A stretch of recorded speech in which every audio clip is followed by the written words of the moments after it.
Saudara-saudara yang kasih dalam Tuhan, selamat pagi buat yang ada di Indonesia, selamat sahabat, selamat sore yang ada di Amerika. Dan kesempatan yang berbahagia ini, kita akan melanjutkan pelajaran kita dari buku Glad Tidings atau Kabar Kesukaan. Dan kita ada di chapter 3. Kemarin, sahabat pagi sudah kita bahas beberapa topik dan saat ini kita ada di topik atau subjudul masalah yang sebenarnya. Dan sebelum kita lanjut, kita akan awali dengan doa. Mari kita satu dalam doa. Bapa yang bersemayam dalam tata kerajaan surga, terpuji-pujilah namamu Tuhan, dimuliakan Engkau selalu atas semua kebaikan yang Tuhan berikan bagi kami. Dari waktu ke waktu Tuhan pelihara kami dengan belas kasihan Tuhan, kami boleh memiliki kesempatan saat ini untuk belajar firman-Mu. Biarlah firman ini boleh menjadi kekuatan untuk kami bertumbuh dari waktu ke waktu di dalam iman dan percaya kami. Bersama-samalah dengan kami saat kami Bible study Tuhan, dan biarlah setiap kebingungan dan setiap pertanyaan Tuhan boleh jawab, dan kami tidak tersesat dengan apa yang setan mau. Kami selalu salah dalam pikiran, apa yang setan mau kabur dari pikiran kami. Tapi Engkau Tuhan yang baik akan memelihara kami dari waktu ke waktu. Terpujilah namamu Tuhan, dan biarlah Bible study ini akan kembali memuliakan nama Tuhan. Biarlah kehendak-Mu yang jadi Bapa, kami berdoa mengucap syukur dalam nama anak-Mu Yesus Kristus, Tuhan dan Juru Selamat kami. Amin. Amin. Saudara-saudara, kemarin kita sudah bahas ada beberapa subjudul ya. Salah satu kehidupan adalah perbuatan. Nah, di sini dari awal kita lihat bahwa Rasul Paulus membahas tentang hanya oleh iman, hanya oleh iman, hanya oleh iman, dan beberapa statement juga ya di Bible study sebelumnya, di subjudul yang sebelumnya, bahwa tidak membatalkan perbuatan. Dan saat ini kita ada beberapa judul yang membahas tentang perbuatan. Nah, di sini saya review sedikit ya. Siapa yang melakukannya akan hidup karenanya, tetapi seorang harus hidup agar dapat berbuat. Nah, karena apa? Orang mati tidak dapat berbuat apa-apa. Kristus adalah satu-satu yang memiliki kehidupan. Karena dia adalah hidup itu dan hanya dia sendiri yang telah melakukan dan dapat melakukan kebenaran hukum itu. Ya, kita bicara tentang kebenaran hukum dan perbuatan melakukan hukum. Nah, ini bicara tentang bagaimana perbuatan baik itu, ya. Nah, bila tidak dilawan dan ditolak, melainkan diakui dan diterima, ia akan menghidupkan di dalam diri kita segenap kepenuhan hidupnya. Sehingga bukan kita lagi yang hidup, tetapi Kristus. Nah, bukan cuma Kristus hidup di dalam kita, ya. Tetapi penurutannya, ya, dalam diri kita, ya, menjadikan kita benar. Jadi seperti apa bahasa yang tepat ya, ditransfer kepada kita ketika kita terima, kita tidak menolak, tidak melawan, ya, kita mengakui, kita mengaminkan, itu kesannya seperti penurutan Kristus itu ditransfer kepada kita atau menjadi bagian kita, ya. Walaupun tidak seperti itu tepatnya. Karena apa? Dia ada di dalam diri kita dan dia yang melakukan semua di dalam diri kita. Yang luar biasa penurutannya itu loh. Penurutannya itu jadi bagian kita. Ya. Lalu kita jadi benar. Nah, bayangkan ke cerita Abraham ya. Abraham imannya diperhitungkan apa? Oleh Tuhan, ya. Dan dia dijadikan apa? Benar. Berarti bagian Kristus sudah jadi penurutan Kristus sudah jadi bagian dia. Nah, ini luar biasa ya. Iman Abraham diperhitungkan jadi kebenaran, iman kita diperhitungkan jadi kebenaran. Oleh sebab iman kita mengambil bagi diri kita sendiri Kristus yang hidup itu. Ini yang kita bahas kemarin ya. Nah, kita masuk kepada pembahasan saat ini ya. The real question at issue, masalah yang sebenarnya. Saya akan baca, nanti sebentar ada ruang pertanyaan dan sanggahan, silakan tambahan. Hendaknya pembaca memperhatikan kenyataan bahwa di dalam surat ini tidak ada pertentangan terhadap hukum. Nah, apakah itu harus dipatuhi atau tidak? Tidak ada orang yang mengaku bahwa hukum telah dihapuskan atau diubahkan atau kehilangan kekuasaannya. Surat itu tidak berisi petunjuk tentang hal seperti itu. Nah, pertanyaannya bukanlah apakah hukum harus dipelihara, tetapi bagaimanakah itu dapat dipelihara. Ya. Pembenaran dijadikan benar adalah suatu keperluan. Pertanyaan, apakah itu dengan iman atau dengan perbuatan? Saudara-saudara, saudara-saudara palsu membujuk orang-orang Galatia agar mereka dibenarkan oleh berusaha, ya, oleh usaha mereka sendiri. Nah, Paulus melalui Roh menunjukkan bahwa segala usaha itu, ya, tidak ada gunanya dan akibatnya hanyalah lebih memperketat ikatan kutuk terhadap orang berdosa. Saudara-saudara, ya, kita tahu ya, beberapa dari kita di sini mungkin ini pelajaran sudah beberapa kali kita ulangi, tapi lihat ya, kekuatan pelajaran ini luar biasa. Ya. Kekuatan firman ini luar biasa. Kayak kemarin saya kasih kesaksian di ujung Bible study saya bahwa ketika saya menyampaikan, Tuhan izinkan menyampaikan Bible study ini, saya sendiri dapat kekuatan yang banyak. Ya. Bahkan ketika diulang-ulangi dibaca, ya, dengar komentar, ya, ini jadi, of course ya, sebelum Bible study saya review dulu, ya. Jadi berulang-ulang saya baca dan saya pribadi dapat kekuatan. Kita tahu kita bersama di sini sudah mengulang-ulanginya, tapi tidak menjadi satu kebosanan. Inilah kenyataan dari firman Tuhan yang luar biasa ini ya. Dan ini harus menjadi dasar dan benar di pasal 1-nya, pasal 2-nya bilang ya, bahwa ketika kita belajar buku Galatia ini, kita akan melihat seluruh isi Alkitab. Itu benar-benar terjadi, saudara. Saya alami sendiri secara pribadi ya. Dan sehingga untuk menghubungkan satu pelajaran dengan yang lain itu mengalir begitu saja. Mengalir, karena inilah prinsip dasar sebenarnya yang harus menjadi pegangan kita. Ya. Oleh karena kita pegang doktrin-doktrin lain, prinsip-prinsip lain dari Alkitab membingungkan.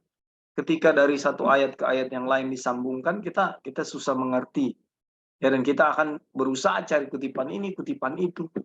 Tapi ketika dasarnya ini, pondasinya ini menjadi kekuatan buat kita akan melihat seluruh isi Alkitab itu luar biasa, dan ini cara Tuhan. Ya, jadi kekuatan secara pribadi melihat ini. Jadi tidak pernah merasa bosan dengan apa yang diulang-ulangi, apalagi ini kebenaran firman Tuhan. Kebenaran melalui iman dalam Yesus Kristus dikemukakan kepada semua manusia sepanjang zaman sebagai satu-satunya kebenaran yang sesungguhnya. Kebenaran melalui iman dalam Yesus Kristus. Ini dikemukakan kepada semua agama. Berarti sebenarnya inilah pekerjaan yang sangat penting yang harus disampaikan kepada orang-orang, ya, kepada banyak orang. Sepanjang zaman dikatakannya, ini satu-satunya kebenaran yang sesungguhnya.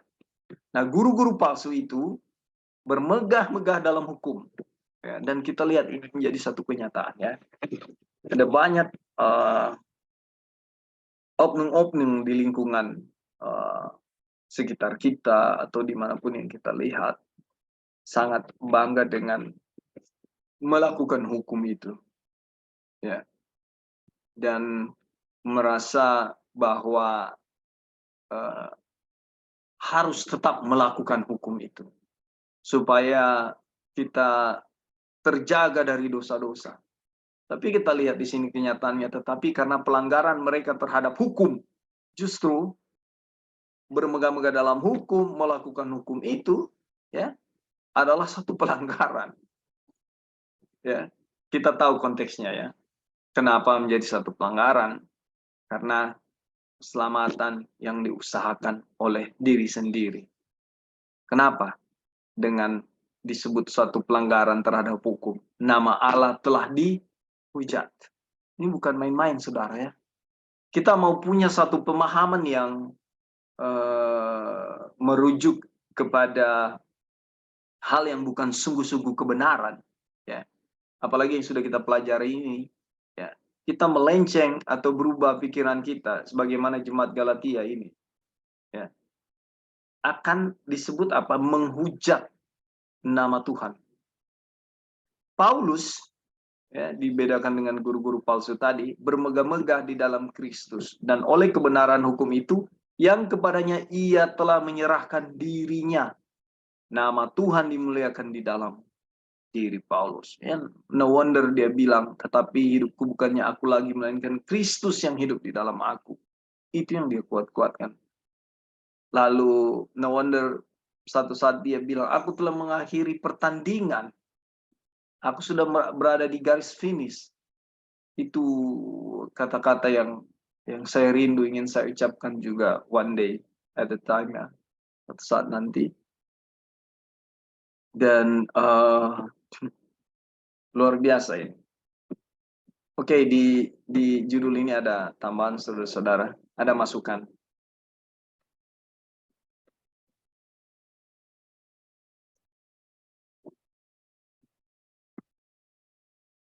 Oke, baik.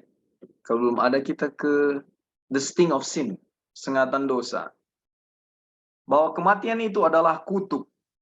Terbukti dari bagian akhir ayat 13, ya. Terkutuklah orang yang digantung pada kayu salib. Kristus dijadikan kutuk karena kita. Itu sebabnya ia tergantung di atas kayu salib, yaitu disalibkan. Tetapi dosalah penyebab kematian. Sebab itu sama seperti dosa telah masuk ke dalam dunia oleh satu orang, dan oleh dosa itu juga maut. Demikianlah maut itu telah menjalar kepada semua orang. Karena semua orang telah berbuat dosa, Roma 5:12. Sengat maut ialah dosa. 1 Korintus 15 ayat 56. Jadi kita mempunyai isi pokok dalam ayat 10 adalah bahwa mereka yang tidak terus-menerus melakukan apa yang tertulis dalam hukum Taurat adalah mati. Jadi harus berkesinambungan sebenarnya dalam penurutan ini. Sebab tidak menurut adalah maut. Dan inilah yang dikatakan kitab suci. Apabila keinginan itu telah dibuahi, ia melahirkan dosa. Dan apabila dosa itu sudah matang, ia melahirkan maut. Yakobus 1 ayat 15. Dosa membawa kematian, dan manusia yang berada di luar Kristus adalah mati karena pelanggaran-pelanggaran dan dosa-dosa. Coba kalau kita renungkan, manusia di luar Kristus adalah mati, dan itu benar-benar menjadi suatu kenyataan, saudara-saudara. Ya. Kenapa? Kita sadar bahwa dari satu pelanggaran dosa kepada pelanggaran dosa yang tiada henti-hentinya, ya. Dan kadang kita berdalih, ya. Dan satu dua hari kita berhasil, mungkin ini dalam konteks berusaha, ya, kita berhasil tidak berdosa. Wah, anteng-anteng aja hidup kita, ya, karena sepertinya tidak ada beban, saya tidak berbuat dosa. Hari ketiga satu dosa lagi terjadi, hari keempat satu dosa lagi terjadi, dan akhirnya kita tidak pernah lepas dari pelanggaran dosa. Kenapa? Ini hal-hal yang segala sesuatu kita usahakan. Saya ingat dulu, ya. Berhenti berdosa, men. Nggak bisa. Kapan kita bisa berhenti berdosa? Tetapi Tuhan izinkan pengalaman masa lalu dengan 1000 pertanyaan tentang, Tuhan, saya mau mencintai Engkau, tapi saya nggak tahu mencintai Engkau bagaimana caranya, Tuhan. Itu pertanyaan satu. Yang kedua, bagaimana caranya berhenti berdosa? Ya, saya sudah Bible study berjam-jam. Ya, saya sudah berdoa berjam-jam, saya sudah berpuasa berhari-hari. Saya sudah melakukan kebaikan dari waktu ke waktu. Dosa yang sama masih saya lakukan. Kita stuck, ya, terkungkung dalam satu situasi yang enggak berdaya memang benar-benar. Itulah yang Tuhan izinkan. Saya secara pribadi melihat itu di waktu-waktu lalu dengan yang saya bilang tadi 1000 pertanyaan. Ya. Tuhan izinkan lihat semua itu. Dan ketika datang kepada pelajaran ini, wow. Saya melihat pertanyaan-pertanyaan masa lalu itu terjawab sendirinya.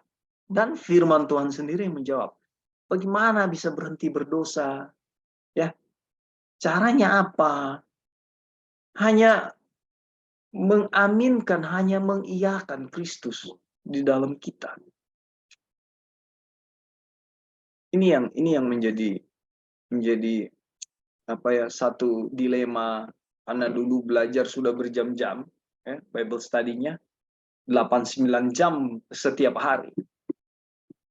Tapi tidak bisa menjawab bagaimana berhenti berdosa. Dengan lantang, ya, itu dikumandangkan bahwa berhenti berdosa, kita harus berhenti berdosa. Sehingga ayat yang populer disalahpahami, ya, bahwa kerjakanlah keselamatanmu dengan takut dan gentar. Itu menjadi satu senjata, menjadi sepertinya satu perintah, satu apa ya bahasa yang tepat ya, order, ya, perintah, kerjakanlah keselamatanmu dengan takut dan gentar. Jadi, aduh, hati-hati sekali mengerjakan keselamatan. Hello, no way, nggak bisa, karena konsep itu di luar Kristus.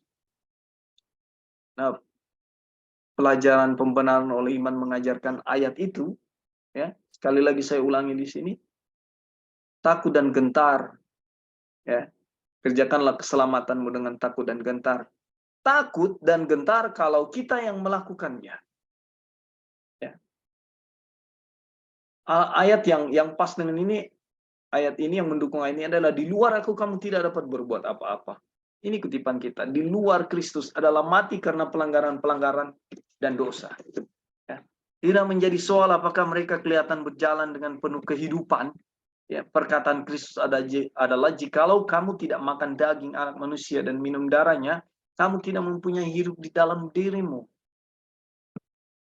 Jelas ini ya, Yohanes 6 ayat 53. Seorang janda yang hidup mewah dan berlebih-lebihan, ia sudah mati selagi hidup. Saudara, ironis.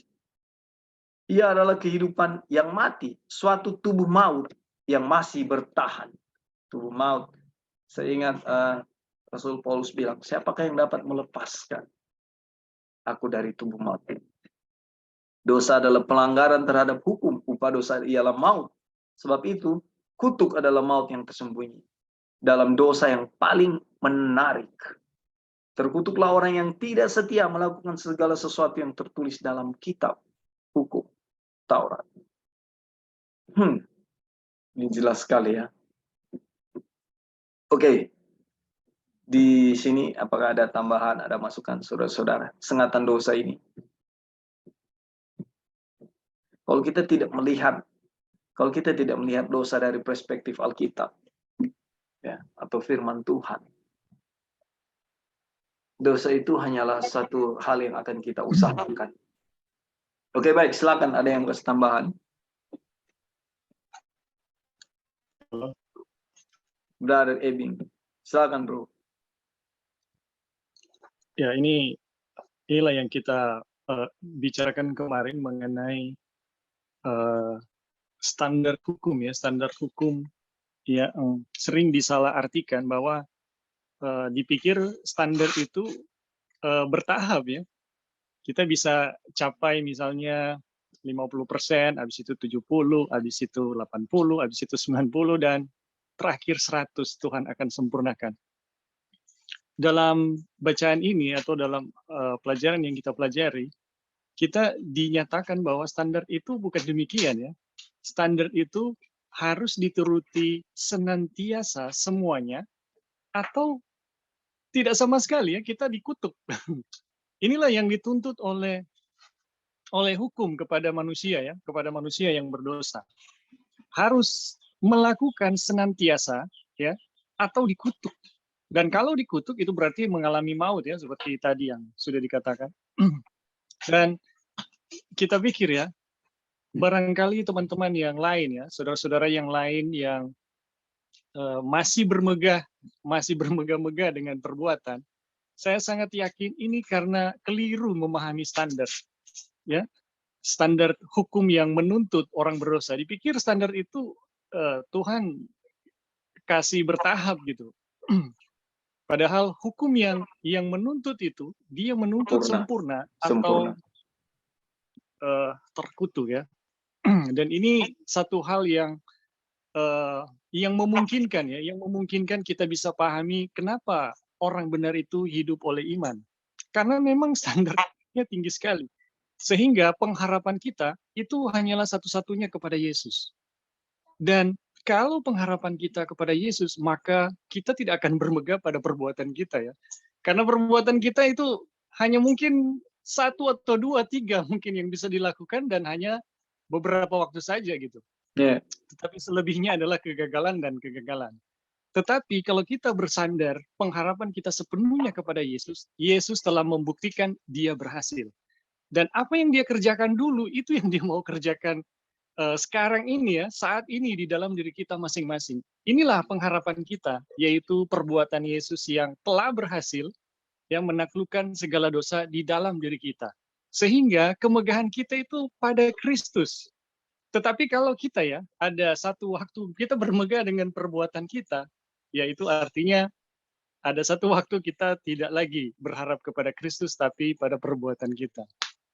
Jadi teman-teman, kalau kita di dalam hidup hanyalah bermegah kepada Kristus, itu artinya kita menggantungkan sepenuhnya pengharapan kehidupannya, bagaimana kita mencapai kebenaran-kebenaran itu sepenuhnya hanya pada Kristus saja.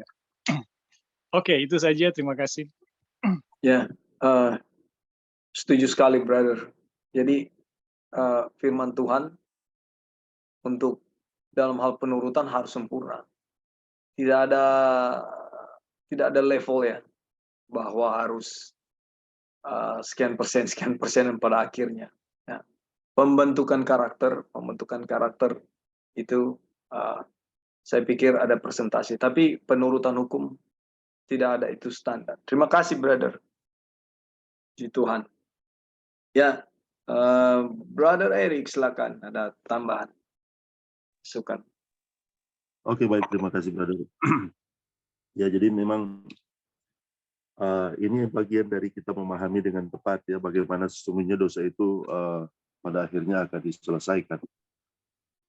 Dan memang ini sangat penting ya untuk kita melihat dalam sudut pandang yang benar dari pembahasan kita ya sehubungan dengan Kristus dan kebenarannya. Dan memang ketika kita melihat dosa ya, dosa di tempatnya yang sebenarnya, bahwa memang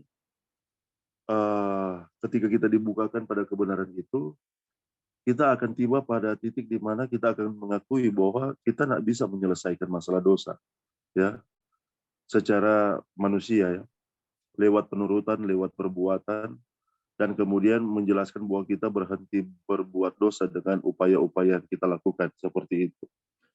Karena memang dosa itu bukan hanya terletak di perbuatan ya. perbuatan atau perkataan yang kita lakukan sehubungan dengan dosa. Tapi dosa itu adalah tempatnya, ya ini kita telah bahas ya, itu berada di dalam, kalau bahasa Wajoner kan di setiap serat kehidupannya, di dalam kehidupan kita. Nah, bagaimana kita menyelesaikan masalah dosa atau berhenti berbuat dosa kalau dia ada di sana, ya? Dan kemudian sepertinya dosa ini adalah masuk begitu dalam kehidupan kita, dan kita tidak bisa menyelamatkan diri dari dosa atau bahkan berhenti berbuat dosa dengan kekuatan kemanusiaan kita. Dan memang jelas ya bahwa kenapa Yesus datang untuk menyelesaikan masalah dosa, karena memang kita tidak bisa atau kita tidak sanggup menyelesaikan masalah dosa dengan kekuatan kemanusiaan kita. Kemudian yang kedua adalah mereka yang berpikir ya untuk menyelesaikan masalah dosa melalui penurutan atau perbuatan di luar Kristus ya, maka kita akan sekali lagi ya berada pada lingkaran setan, tidak akan pernah penuh, tidak akan pernah cukup ya apa yang kita akan perbuat, apa yang akan kita lakukan. Tapi ya ketika kita melihat dengan benar ya bagaimana sesungguhnya keberadaan dosa itu, dan kemudian kita melihat kabar baik dari Kristus telah menyelesaikan masalah dosa itu, ini yang akan menyebabkan perbuatan penurutan itu akan menjadi sesuatu yang dihasilkan ya, bukan menjadi solusi untuk penyelesaian masalah dosa ya. Penurutan perbuatan itu selalu menjadi hasil.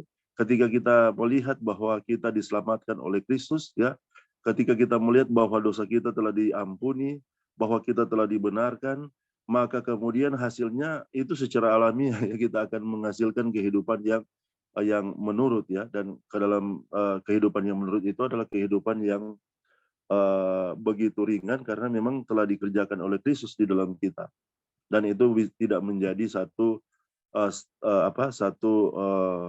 yang akan kita lakukan untuk keselamatan kita. Kita telah diselamatkan dan hasilnya kita menurut oleh karena Kristus yang tinggal dalam kehidupan kita oleh iman. Dan memang ayat yang juga diangkat, yang sering diangkat itu sepertinya yang tadi diangkat oleh Brother Dolphin, kerjakanlah keselamatanmu dengan takut dan gentar. Itu diambil dari Filipi 2 ayat 12 ya. Kalau kita melihat hanya ayat 12, ini sepertinya menjadi ayat yang begitu legalis ya, bahwa kita dengan ketakutan, dengan kegentaran ya, kemudian kita mengerjakan. Dan sekali lagi ya, ketika itu menjadi objek keselamatan berdasarkan penurutan terhadap hukum, ini begitu siksa dalam kehidupan saudara-saudara. Dan memang kita lihat memang misalnya berada dalam keadaan seperti itu, saudara, orang mau mampus. Karena apa? Tidak akan pernah cukup sekali lagi apa yang akan buat untuk mengerjakan terompah keselamatan. Tapi ketika kita melihat bahwa Yesus telah memberikan itu secara gratis dalam kehidupan kita, ini menjadi satu sukacita dalam kehidupan kita. Dan kalaupun bahasa yang digunakan oleh Paulus memang fear ya, yang digunakan dengan tremble atau trembling itu gemetar. Itu dijelaskan dalam keadaan memang sesungguhnya kita melihat dan mengakui bahwa kita tidak berdaya sebagai manusia. Ya. Keadaan itu selalu menjaga pikiran kita. Kalaupun kita takut, kalaupun kita gemetar, itu melihat keberadaan kita bahwa kita tidak bisa menyelamatkan diri kita. Dan itu akan terus menuntun kepada Kristus yang satu-satunya ya pribadi yang sanggup menyelamatkan kita. Tapi memang ayat 13 juga menjelaskan bahwa ayat ini ternyata menjelaskan tentang pembenaran oleh iman, saudara-saudara. Kalau ayat 13 itu karena Allah lah yang mengerjakan di dalam kamu baik kemauan maupun pekerjaan menurut kerelaan. Jadi memang Kristus yang ada di dalam kita yang mengerjakan di dalam kita semua yang dituntut ya di dalam kehidupan kita untuk menggenapi tuntutan hukum. Kristus lah yang mengerjakan dalam kehidupan kita, dan itu telah Dia berikan, saudara. Dan sesungguhnya ini adalah pekabaran yang sangat menyukakan hati, bahwa sesungguhnya kita yang tidak sanggup, kita yang tidak dapat, tapi Tuhan sanggupkan karena Dia bekerja di dalam kita menghasilkan semua itu. Jadi yang kita akan buat adalah kita akan sekali lagi ya, kita akan selalu bersyukur, berterima kasih kepada Tuhan karena apa yang Dia buat untuk keselamatan kita. Dan kalaupun pada akhirnya ada awan kegelapan yang menudungi pikiran kita sehingga kita tidak melihat dengan jelas, ya, bukan pekabaran ini berkurang kekuatannya, ya, atau bukan pekabaran ini berkurang kabar baiknya, tidak seperti itu. Sehingga memang pekabaran ini tidak tergantung pada situasi keadaan sekitar atau pikiran kita, bahwa ketika kita lebih jelas dibukakan kepada terang ini, maka di sanalah kekuatannya. Dan memang tiba pada satu titik, ya, setan sudah bisa berkuasa. Kenapa? Karena mau bikin apa dia tuh? Karena kita telah begitu jelas melihat melalui pekabaran ini kuasa Kristus yang bekerja dalam kehidupan kita, yang menyelesaikan masalah dosa, dan kita menghasilkan kehidupan, ya. Ini hasil keselamatan, sekali lagi, menghasilkan kehidupan yang menurut hukum oleh kuasa Kristus. Seperti itu, ya. Jadi jangan menjadi sesuatu yang terbalik. Oh, kita menurut untuk keselamatan, ataupun berupaya sekian mungkin kita bisa berupaya untuk keselamatan, ya, 70%, 80%, sisanya Tuhan tambahkan sebagaimana yang dikatakan oleh Brother Ebing tadi. Tapi kita akan selalu melihat penuh, ya, di dalam Kristus kita penuh diselamatkan, dan kita akan menghasilkan kehidupan, dihasilkan kehidupan oleh kuasa Kristus yang menurut dalam kesempurnaan Kristus, ya. Bukan kesempurnaan kita, tapi dalam kesempurnaan Kristus.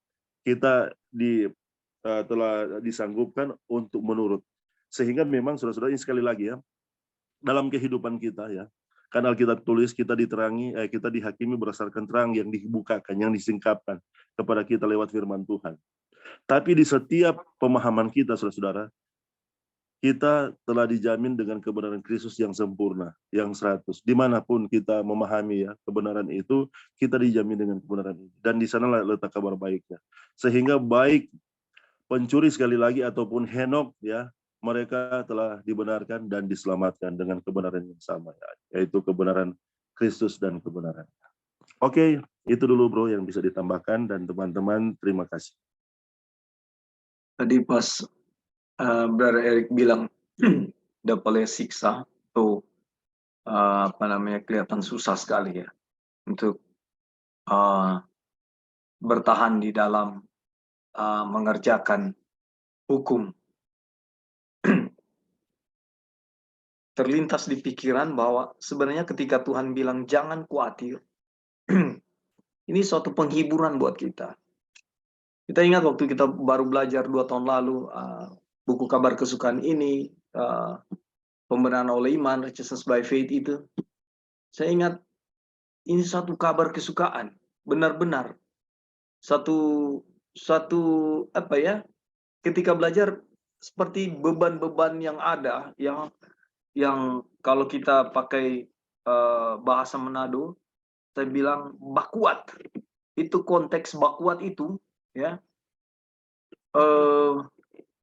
lepas, ya. Karena selama ini kan jujur kita tegang, tuh.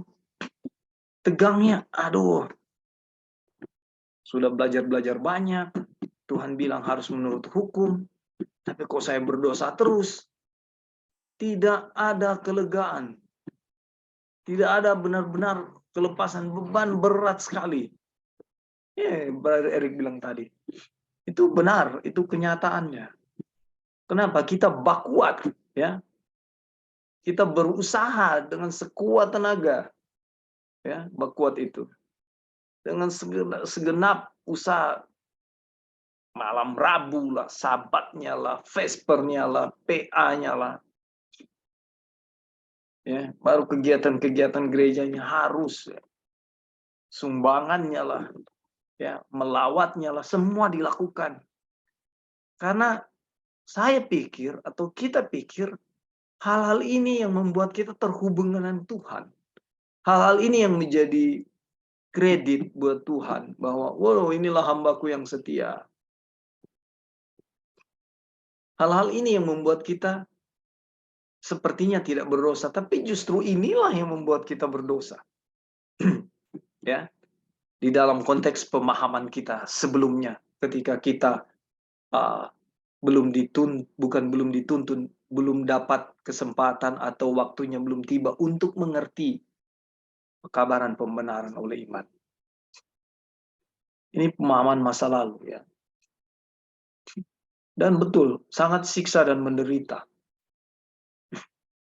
Ada di dalam perjuangan berusaha untuk benar. Karena antara melihat indahnya surga, ya, tapi kita melupakan bagaimana mencintai Tuhan, karena semua usaha dilakukan sendiri dengan panas api neraka. Ya, itu yang terjadi fenomena. Oke, masih ada tambahan? Kalau belum ada, kita lanjut ya. Penebusan dari kutuk. Kristus telah menebus kita dari kutuk hukum Taurat. Marilah kita berhenti sejenak dan merenungkan kenyataan ini. Sebelum kita mempelajari jalan penebusan. Ya, kita renungkan bahwa Kristus telah menebus kita dari kutuk hukum Taurat. Walaupun pada kenyataannya adalah ketika kita sudah lihat kebenaran ini, ya, dan melakukan pekerjaan keselamatan itu dengan usaha kita sendiri, kita masih tetap berada di bawah kutuk. Ya. Tetapi ketika pemahaman hanya oleh iman ini menjadi kekuatan kita, ya, kita akan kuat di dalam konteks kita telah menebus, Kristus telah menebus kita dari Taurat, dari kutuk hukum Taurat. Kita perlu memikirkan pernyataan ini dengan amat teliti karena barang siapa yang membacanya dengan sepintas lalu saja akan berseru, kita tidak perlu memelihara hukum itu, oleh sebab Kristus telah menebus kita dari kutuknya. Seakan-akan ayat ini mengatakan bahwa Kristus menebus kita dari kutuk penurutan. Saudara, benar. Terjadi beberapa diskusi dengan sahabat-sahabat saya di kampung. Makan apa saja silahkan. Ya, makan Jo. Ada ayat kok tulis apa yang kamu makan semua Tuhan berkati. Kalau Tuhan suruh makan. Ya. Ingat mimpi Cornelius. Ya, mimpi Petrus ya, mimpi Petrus. Di Kolose 2 ayat 3 dan seterusnya. Bilang bahwa pernyataan juga dari beberapa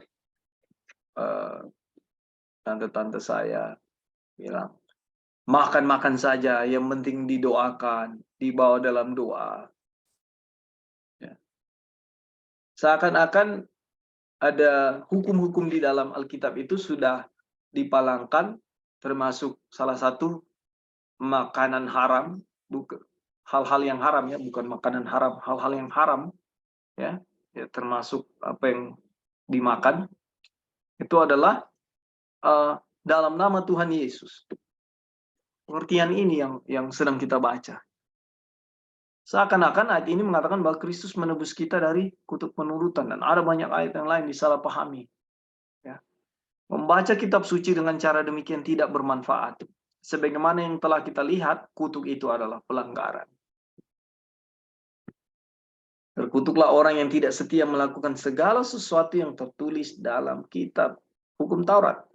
Oleh sebab itu benar, Yakobus 2 ayat 10, pelanggaran satu hukum melanggar semua. Jadi terkutuklah ya yang tidak setia melakukan segala sesuatu yang tertulis dalam kitab hukum Taurat. Itu sebabnya Kristus telah menebus kita dari pelanggaran terhadap hukum itu. Ya. Oleh sebab itu Tuhan dibilang sudah menang dari maut. Kita di atas tadi dibilang apa? Kristus telah menebus kita dari kutuk hukum Taurat. Tuhan mengutus anaknya dalam daging yang serupa dengan daging yang dikuasai dosa karena dosa. Supaya tuntutan hukum Taurat digenapi di dalam kita. Mungkin ada orang yang dengan ceroboh mengatakan, jadi kita semuanya sudah benar. Apapun yang kita perbuat adalah benar sejauh yang bersangkutan dengan hukum. Karena kita sudah ditebus. Memang benar bahwa semua sudah ditebus, tapi tidak semua telah menerima penebusan.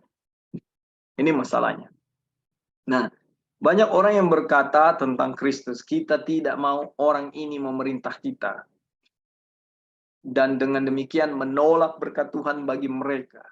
Tetapi penebusan adalah semua untuk semua orang.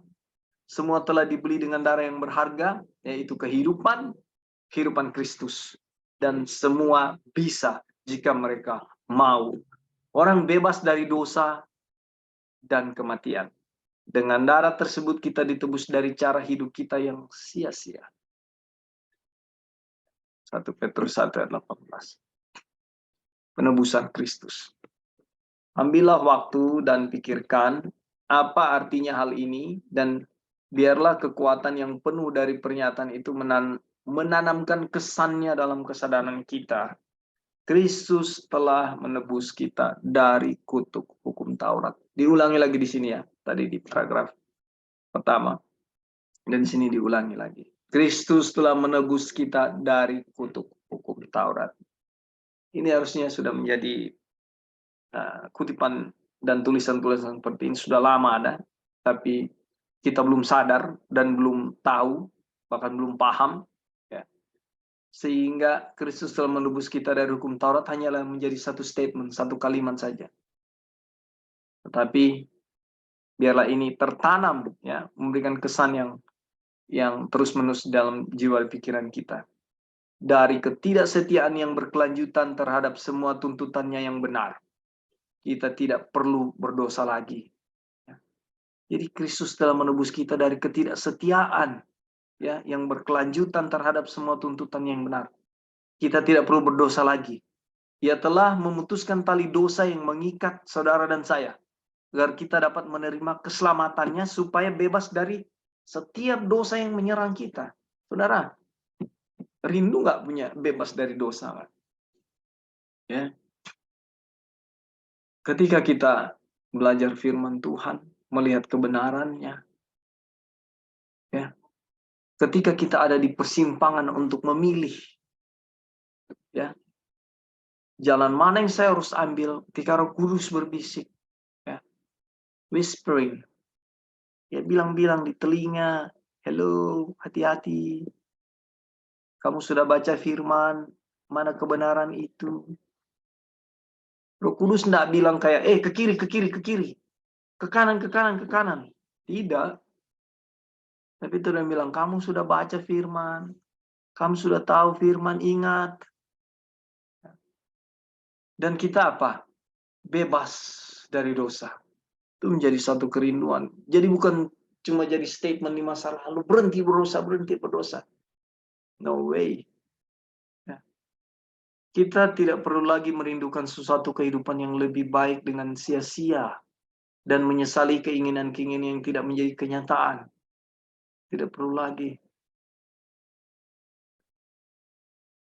Kristus tidak memberikan harapan-harapan palsu, tetapi ia datang kepada orang-orang yang menjadi tawanan dosa dan berseru kepada mereka, kebebasan. Pintu-pintu penjaramu sudah dibuka, keluarlah. Apalagi yang dapat dikatakan? Saya ingat dulu waktu masih kecil ada cerita-cerita tentang apa namanya, anak-anak sekolah sahabat, ya, anak-anak kecil itu sekolah sahabat anak-anak. Dia kadang kan kalau sampai sekarang juga acara khotbah dipanggil ke depan dengar cerita anak-anak, dikasih cerita yang bahwa ketika kita berbuat satu pelanggaran, ya, kakak beradik berantem dan ada satu dosa satu pelanggaran yang dilakukan oleh adiknya, dan si kakak selalu mengancam, ya, saudara-saudara tahu cerita-cerita, konteks cerita seperti ini, ya, mengancam, saya akan bilang kepada mama, saya akan bilang kepada papa apa yang kamu lakukan, sehingga kalau kamu tidak menuruti saya, kalau kamu tidak mau menuruti keinginan saya akan laporkan itu. Ini yang setan kerjakan kepada kita. Kita terkungkung dalam satu dosa dan terikat, terbelenggu dari dosa itu sehingga kita bertahan dengan cara kita, ya. Jadi selalu mengikuti kemauan setan. Ya. Tetapi di banyak kesempatan saya percaya saudara juga punya pengalaman seperti itu. Saya mengalaminya juga ketika saya datang lepas kepada Tuhan. Ini beban saya. Ini kata-kata, kebebasan, pintu penjaramu sudah dibuka, keluarlah. Ini menjadi sangat berarti. Ini benar-benar satu. Beban kita lepas kasih kepada Tuhan. Aduh, Tuhan bilang, sini anakku, kamu minta roti, ya, aku nggak akan kasih batu, nggak akan minta ikan, nggak akan saya kasih ular. Sini kita dirangkul oleh Tuhan, kita diperbarui cara berpikir kita, ya, oleh karena firman Tuhan. Apalagi yang dikatakan, kalau sudah dibilang kebebasan, pintu-pintu penjaramu sudah dibuka, keluarlah. Kristus telah meraih kemenangan yang lengkap atas dunia yang jahat sekarang ini. Menangnya di waktu itu, ya. Nah, atas hawa nafsu daging dan hawa nafsu mata dan kesombongan hidup, dan iman kita di dalam Dia menjadikan kemenangan yang milik kita. Saudara, kemenangan atas maut di kayu salib jadi bagian kita. Bukankah ini suatu kabar gembira? Ya. Dan kabar ini sudah lama disampaikan, kita aja yang belum sadar. Kita aja yang belum ada di level ini untuk mengerti dan paham. Kita hanya diminta untuk menerimanya. Hanya untuk menerimanya. Dan ini diulang-ulangi terus, ya. Oke, saudara-saudara, ada tambahan di sini? Halo Kak. Ya, silakan, saya setuju. Ya, terima kasih.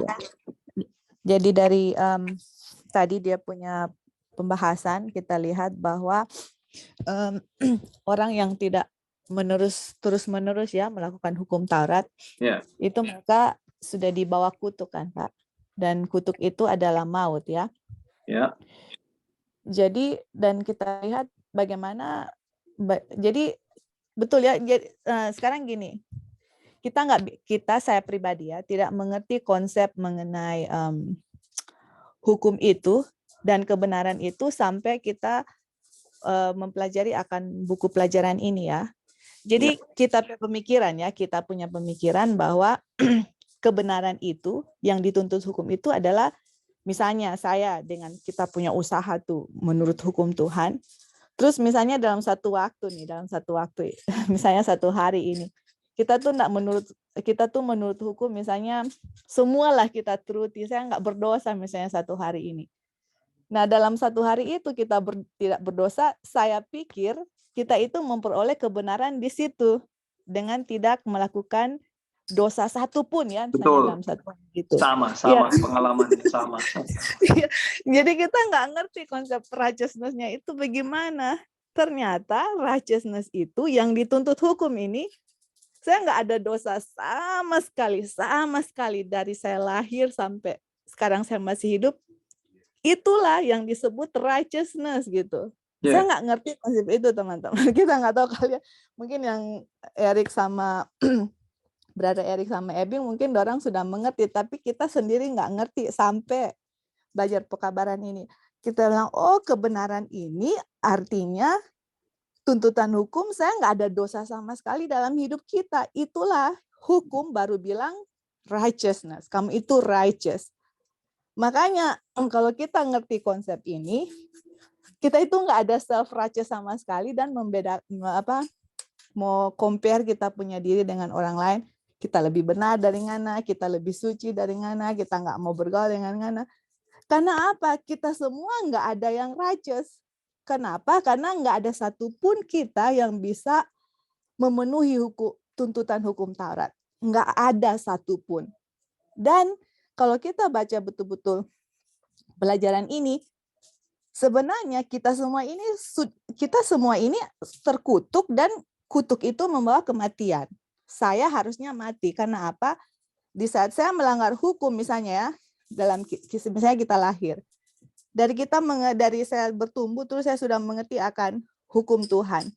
Dan di saat itu saya langgar, pada saat saya langgar, harusnya konsekuensi dari ketidakpenurutan akan hukum itu adalah kematian gitu. Itu seharusnya. Makanya di sini dikatakan bahwa Tuhan Yesus itu yang mengambil kutuk itu. Apa artinya? Jadi walaupun misalnya saya melanggar hukum, terus seharusnya dari tuntutan hukum itu sendiri saya harus mati.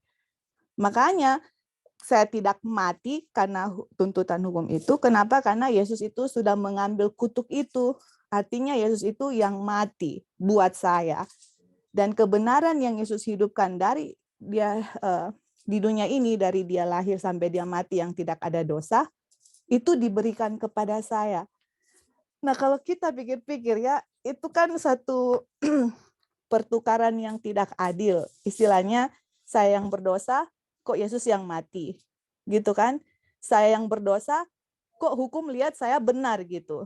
Seperti itu. Itu kan satu hal yang luar biasa ya, apa yang Tuhan lakukan untuk kita gitu. Jadi makanya dengan mengerti akan konsep righteousness itu apa, itu akan membangun kita punya kebenaran itu berasal dari Yesus, bukan dari self-righteous. Kenapa?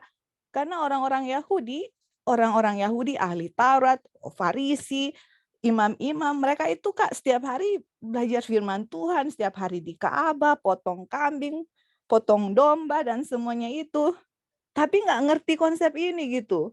Mereka pikir the more mereka lakukan perbuatan mereka, the more mereka service di sanctuary, sama dengan kita kan. Saya berpisah tadi dengan Kak Opin bilang, kegiatan ini, kegiatan itu. Saya dulu begitu. Oh, the more kita aktif di gereja atau the more kita bikin ini, saya pikir Tuhan itu akan lebih senang dibandingkan dengan orang yang nggak bikin apa-apa untuk Tuhan. Seperti itu. Dan datang juga di konsep dengan pelajaran yang akhirnya masuk di grup yang self-righteous-nya minta ampun, sampai nggak mau bergaul dengan orang lain. Dan pokoknya, dan saya lihat sendiri bahwa kalau kita nggak benar-benar mengerti pekabaran malaikat ketiga, kita akan jatuh dimanapun kita berada terhadap konsep pembenaran oleh iman dengan false gospel. Nah, kalau kita sudah terima false gospel, semua siapapun yang menerima false gospel, dia punya dia punya konsekuensi ada gitu. Entah mau di mana kita berada, pasti konsekuensinya ada. Entah kita di gereja aktif untuk menyenangkan hati Tuhan, atau saya berada dalam kelompok yang di luar gereja, tapi merasa lebih benar dari orang lain. Itu semua sama karena pengertian righteousness-nya, kebenarannya itu tidak benar gitu. Pas mengerti pekabaran ini, righteousness by faith yang dalam konteks yang sebenarnya, baru saya lihat, baru saya mengerti, benar-benar mengerti bahwa hukum itu sangat tinggi sekali. Dia punya dia punya tuntutan itu sangat tinggi. Sangat tingginya itu apa yang dia tuntut? Perfectionist. Nggak bisa ada salah satu. Nggak bisa, harus 100%. Itu baru hukum, yes. Kamu itu layak masuk surga. Kurang dari itu nggak bisa sama sekali. Makanya dari kita ngerti itu, kita akan really appreciate apa yang Yesus buat untuk saya. Kita akan lebih appreciate kehidupan Tuhan Yesus selama di dunia ini yang tanpa dosa, terus diberikan kepada saya. And then when the law lihat saya, oh ini hidupnya ini 100% nggak ada cacat, yang nggak ada pelanggaran yang dia bikin, dia layak masuk surga. Tapi realitinya saya punya kehidupan nggak begitu. Nah inilah ya teman-teman, makanya inilah konsep yang A.T. Jones dengan Wagner kasih untuk kita biar mengerti bahwa righteousness-nya itu nggak datang dari hukum Taurat, tapi dari Yesus. Kita lihat hukum, kita selalu hukum bilang, kamu harus mati sebenarnya, kutuk gitu. Kamu harus bikin ini, kamu harus tidak boleh bikin ini, kamu bikin ini. Kalau nggak mati, itu yang hukum bilang ke kita. Jadi kebenaran itu saya nggak bisa dapat dari hukum, tapi Yesus yang berikan kebenaran itu kepada saya. Waktu saya sadar itu, apa yang terjadi? Kita itu manusia akan merasa rendah hati dan tidak membedakan antara saya dengan Kak Opin atau orang lain. Apakah saya mau berani bilang saya lebih benar dari orang itu? Kita nggak akan berani bilang itu karena kita sendiri sadar saya dengan orang itu sama. Kebenaran pun yang ada di saya itu kebenaran dari Yesus, bukan dari perbuatan kita gitu loh. Aduh. Dan kemudian yang kabar kesukaan yang lain adalah pas kebenaran Kristus berikan kepada kita, kita dijadikan benar, baru buah-buah yang benar akan keluar. Selama kebenaran itu saya tolak, nggak bisa ada perbuatan yang benar akan keluar. Karena itu sudah dibahas oleh Wagner ya di buku ini, di Glad Tidings, yang mana diambil perumpamaan Tuhan Yesus, dari pohon yang baik akan keluar yang baik, dari pohon yang tidak baik pasti akan keluar buah yang tidak baik. Jadi itu kita harus dibenarkan dulu, baru akan ada perbuatan-perbuatan yang benar. Jadi mungkin kita pikir ya kenapa kita masih jatuh-jatuh, karena mungkin kebenaran Kristus kita masih tolak, sama dengan yang di statement di sini ya. Pintu penjara sudah dibuka, keluar gitu. Kehidupan Kristus mau dikasih ke kita, kitanya yang tolak terus. Itulah yang di Wahyu 3 ya, yang Yesus berdiri di pintu, dia ketuk, itu sama persis. Yesus bilang, saya sudah kasih semua ini, kebenaran ini, penjara dari kita punya, penjara dari dosa, keluar, tapi kitanya yang nggak mau terima. Seperti itu. Jadi puji Tuhan ya, dengan pekabaran ini bisa memberikan kita benar-benar kabar kesukaan yang mana, Tuhan yang kamu lakukan itu untuk kita ini luar biasa. Kenapa dia bikin itu? Karena memang dia sangat-sangat mencintai kita ya, dan dia mau untuk kita bisa kembali lagi ke Taman Eden, bisa menikmati kehidupan yang tanpa dosa, yang dia original bikin untuk Adam dan Hawa, dan kemudian hilang karena dosa, tapi dia mau kembalikan lagi kepada kita. Oke Kak, thank you. Hanya itu aja tambahnya. Thank you. Ya, terima kasih Sister Joy. Jadi penyakit penyakit self righteous ini atau merasa diri benar ini lah yang ditanggung Kristus.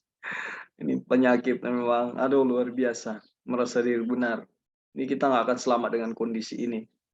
Dan tadi Brother Ebing juga sudah bilang persis yang apa Sister Joy bilang, bahwa standar penurutan hukum itu sangat sangat harus 100%-nya. Brother Onang silakan. Oke, terima kasih atas kesempatan. Cuma mau kasih gambaran yang cerita di Alkitab tentang peristiwa di kolam Siloam. Ya. Seorang yang sakit 38 tahun, nggak sanggup berbuat apa-apa. Seperti Joy bilang tadi, orang nggak bisa lakukan apa-apa kecuali Yesus. Dan semua orang-orang Yahudi dan Farisi melakukan tuntutan hukum Taurat agar mereka bisa sempurna. Dan 38 tahun ini orang ini nggak bisa berbuat apa-apa. Dan Yohanes katakan waktu itu adalah hari Sabat. Sehingga Yesus yang melakukan mujizat itu, dia melakukan hari Sabat karena semua ahli-ahli Taurat sibuk untuk menyempurnakan kehidupan mereka di hari Sabat. Nah, ada yang kayak dalam gereja orang lalu sibuk untuk kebaktian ini, acara PH, apa semua. Sampai orang-orang yang lain orang abaikan, nggak bisa buat apa-apa seperti itu. Karena untuk memenuhi tuntutan kesempurnaan hukum Taurat itu. Sehingga orang ini dia terbengkalai di kolam Siloam itu 38 tahun. Jadi tanpa Yesus memang orang nggak bisa buat apa-apa. Jadi kita pelajari dari tadi, orang punya sumber kehidupan Yesus. Di luar Yesus memang maut, kita mati. Jesus is the author of our faith. Jesus is the word to me. Jadi Yesus segala-galanya. Jadi orang dalam lingkungan Yesus lah. Keluar dari lingkaran itu habis. Jadi peristiwa di kolam Siloam menggambarkan bagaimana orang-orang yang hanya mengejar kepentingan mereka sendiri untuk tuntutan hukum Taurat, sehingga orang-orang yang terbuang mungkin orang tidak peduli lagi, tidak peduli dengan orang-orang yang lain, cuma memikirkan diri sendiri. Tapi Yesus melihat itu, dan tanpa bantuan Yesus, orang yang di kolam Siloam itu tidak bisa berbuat apa-apa. Dan kalau kita membayangkan orang punya kehidupan seperti orang sakit yang di kolam itu. Yang sanggup berbuat apa-apa tanpa Yesus. Oke, itu saja tambahan dari saya. Ironinya, ketika Tuhan Yesus menyembuhkan, orang-orang ini bilang, loh, kok menyembuhkan pada hari Sabat? Jadi banyak sekali yang kacau bau. Terima kasih, Brother Onang, untuk tambahannya ya. Jadi di luar Kristus kita tidak bisa melakukan apa-apa, tidak bisa bikin apa-apa, saudara. Dan ini biarlah konsep ini benar-benar tertanam terus dalam hati, jiwa, pikiran kita, sehingga penyakit dosa yang disebut merasa diri benar itu, atau self-righteous itu sirna dari kehidupan kita, saudara. Kita perlu Kristus, benar-benar hanya Kristus, ya, dalam segala tindakan kita apapun, sehingga benar konteks bilang jangan khawatir, kita tidak perlu khawatir, itu jadi bagian kita. Oke. Contoh, banyak sekali sekarang ini yang mengamat-amati keadaan dunia. Ya. Tuhan sudah mau datang, aduh, sudah mulai keluar ini, keluar itu, aturan ini, aturan itu. Ya. Semua keadaan ini membuat ketakutan. Well, secara alami, kalaupun kita takut, ketika kita paham bahwa di luar Kristus kita tidak dapat berbuat apa-apa, kita akan dapat penghiburan. Ya. Sehingga fokus kita bukan di pekabaran malaikat 1 dan 2, tapi di pekabaran malaikat 3. Oke, Brother Ebing, silakan. Ya. Baik, terima kasih untuk kesempatan. Jadi kita ingin menanggapi pernyataan yang diulang-ulang ya dalam subtopik ini, yaitu Kristus telah menebus kita dari kutuk hukum Taurat. Nah, ini teman-teman, ini adalah satu hal yang kita bisa dibilang kekuatan inti dari Injil, di mana sehubungan dengan dosa manusia itu telah Dia selesaikan. Kepada siapapun ya, kepada siapapun. Dan kita ingin melihat dua perbandingan ya, dua cerita di dalam Alkitab yang akan memperjelas mengenai self-righteous tadi yang kita bicarakan. Bagaimana ini akan lebih menurut saya lebih menambah ya pengertian kita. Kalau kita lihat ya kepada cerita yang pertama, yaitu Adam dan Hawa, ketika mereka jatuh di dalam dosa, sebenarnya hal yang sama ini Tuhan telah buat. Tuhan tidak menebus Adam dan Hawa nanti 4.000 tahun kemudian ya. Tetapi masih di dalam kekekalan, Tuhan telah buat penebusan itu sebelum kejatuhan. Dan pada saat mereka jatuh, itu telah berlangsung, telah aktif gitu. Penebusan itu telah aktif. Jadi ketika Tuhan datang kepada mereka, Tuhan mau mengumumkan hal yang telah Dia buat sebelum kekekalan tersebut. Pada saat sebelum mereka jatuh tersebut. Dan kalau kita lihat ya, sebelum Tuhan mengumumkan penebusan itu, ada satu hal yang Tuhan buat, ya, yaitu pemeriksaan, di mana Tuhan mau menginsafkan Adam dan Hawa mengenai kejatuhan dan dosa mereka. Adam, di manakah engkau? Ya, apakah engkau makan dari buah yang aku larang?